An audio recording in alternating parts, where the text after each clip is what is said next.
ಮೊದಲೇ ಕಂಗೆಟ್ಟಿರ್ತಕ್ಕಂಥ ಪಾಕಿಸ್ತಾನಕ್ಕೆ ಮತ್ತೊಂದು ಹೊಡೆತ. ಇದು ಭಾರತದ ದಾಳಿಯ ನಂತರ ಪಾಕಿಸ್ತಾನದ ಷೇರು ಮಾರುಕಟ್ಟೆ ಸಂಪೂರ್ಣವಾಗಿ ಕುಸಿತ ಕಂಡಿದೆ. ಇಲ್ಲಿ ದಾಳಿಯಾದ ಕೆಲವು ಕ್ಷಣಗಳಲ್ಲಿ ಸೂಚ್ಯಂಕ ಶೇಕಡ 6ಕ್ಕೆ ಇಳಿದು ಬಿಡುತ್ತೆ. ಇಲ್ಲಿ ಮಧ್ಯಾಹ್ನದ ನಂತರ ಸ್ವಲ್ಪ ಚೇತರಿಸಿಕೊಂಡು ಶೇಕಡ 3.13ಕ್ಕೆ ಫಿಕ್ಸ್ ಆಗಿದೆ. ಇದು ಭಾರತದ ಷೇರು ಮಾರುಕಟ್ಟೆಯ ಮೇಲೆ ಯಾವುದೇ ರೀತಿಯ ಪರಿಣಾಮ ಇದರಿಂದ ಆಗಿಲ್ಲ. ಅಂದರೆ ಭಾರತೀಯರು ತುಂಬ ಸ್ಟ್ರಾಂಗ್ ಆಗಿ ಭಾರತದೊಂದಿಗೆ ನಿಂತುಕೊಂಡಿದ್ದಾರೆ. ಅವರಲ್ಲಿ ಗಾಬರಿ ಇಲ್ಲ, ಗೊಂದಲ, ಏನೋ ಯುದ್ಧ ಆಗಿಬಿಡುತ್ತಂತೆ, ಅವ್ರು ಬಂದು ಹೊಡೆದು ಬಿಡ್ತಾರಂತೆ, ನಮ್ಮ ಗತಿ ಏನಪ್ಪ, ಹಾಕಿರತಕ್ಕಂಥ ಅಮೌಂಟ್ ತೊಗೊಂಬಿಡೋಣ ವಾಪಸ್ಸು, ಅಕಸ್ಮಾತ್ ಏನೋ ಕುಸಿದುಬಿಟ್ರೆ ಬಿದ್ದುಬಿಟ್ರೆ, ಈ ಆತಂಕದಲ್ಲಿ ಇವತ್ತು ಭಾರತೀಯರು ಇರಲಿಲ್ಲ. ಆದರೆ ಪಾಕಿಸ್ತಾನದಲ್ಲಿ ಆತಂಕ ಇರೋದು ಷೇರು ಮಾರುಕಟ್ಟೆಯಿಂದ ಕೂಡ ಕಾಣಿಸ್ತಾ ಇದೆ.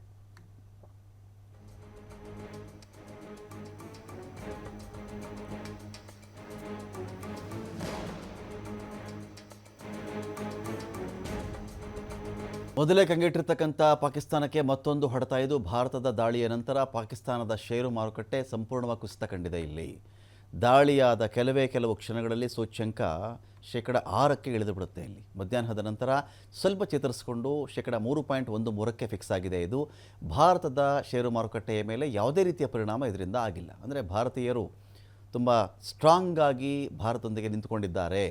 ಅವರಲ್ಲಿ ಗಾಬರಿ ಇಲ್ಲ, ಗೊಂದಲ, ಏನೋ ಯುದ್ಧ ಆಗಿಬಿಡುತ್ತಂತೆ, ಅವ್ರು ಬಂದು ಹೊಡೆದು ಬಿಡ್ತಾರಂತೆ, ನಮ್ಮ ಗತಿ ಏನಪ್ಪ, ಹಾಕಿರತಕ್ಕಂಥ ಅಮೌಂಟ್ ತೊಗೊಂಬಿಡೋಣ ವಾಪಸ್ಸು, ಅಕಸ್ಮಾತ್ ಏನೋ ಕುಸಿದುಬಿಟ್ರೆ ಬಿದ್ದುಬಿಟ್ರೆ, ಈ ಆತಂಕದಲ್ಲಿ ಇವತ್ತು ಭಾರತೀಯರು ಇರಲಿಲ್ಲ.